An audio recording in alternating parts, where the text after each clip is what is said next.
Okay, so I'm going to start off with the problem chapter 2, number 5, creating a systematic list. So the first problem, number 5 states, Andre's company manufactured rectangular storage sheds. The sheds are made with aluminum side panels that measure 10 foot by 8 foot, or 10 feet, 8 feet, 12 feet, 15 feet along the bottom edge.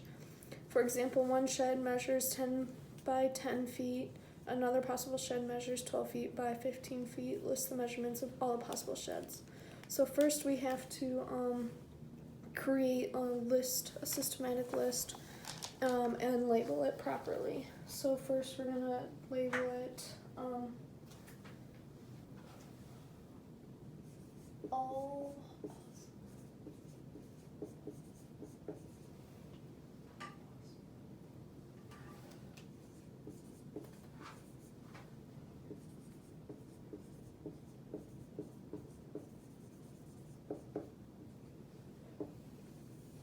label it all possible shed measurements.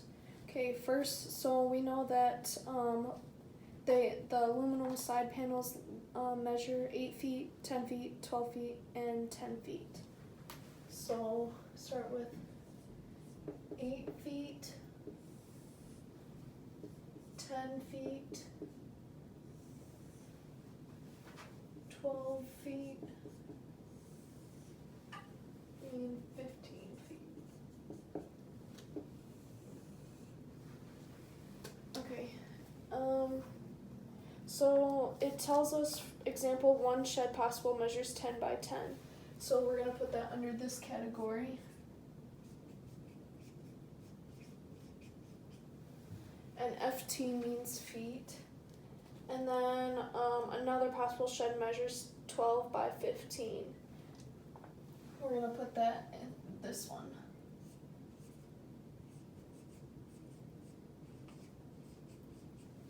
Okay. So now we know that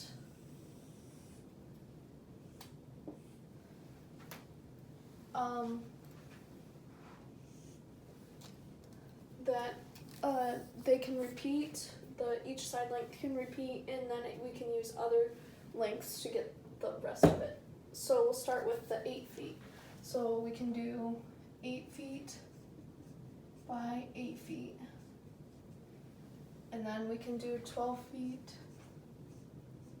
by 12 feet. And then 15 feet by 15 feet.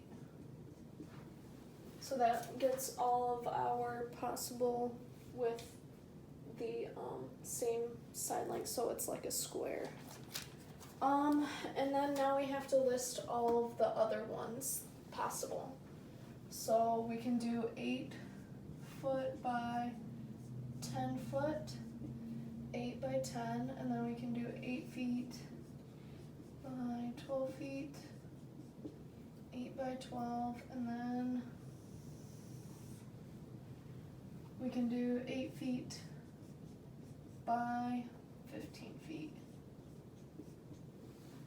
Okay, and now for the 10-foot column, we're going to have to put new ones, but we can't use any of the repeating ones because if it's the repeat, it's going to be the same. So like an 8 by 10 is going to be the same as a 10 by 8.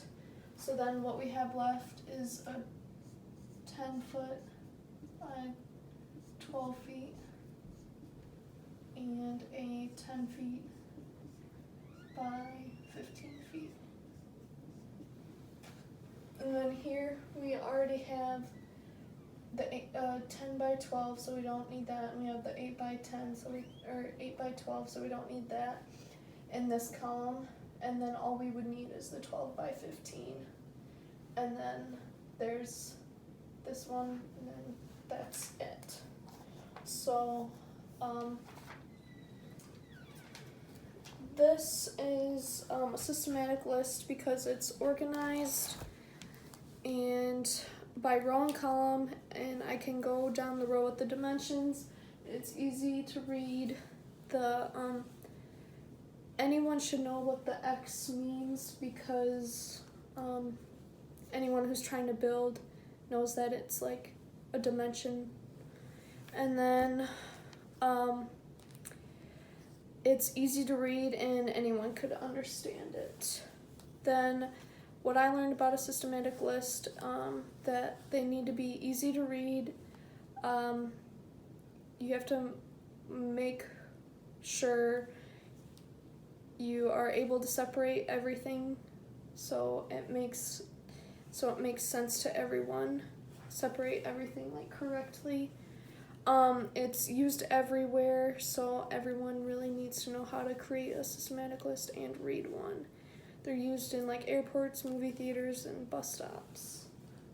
So this is my example of how to create a systematic list.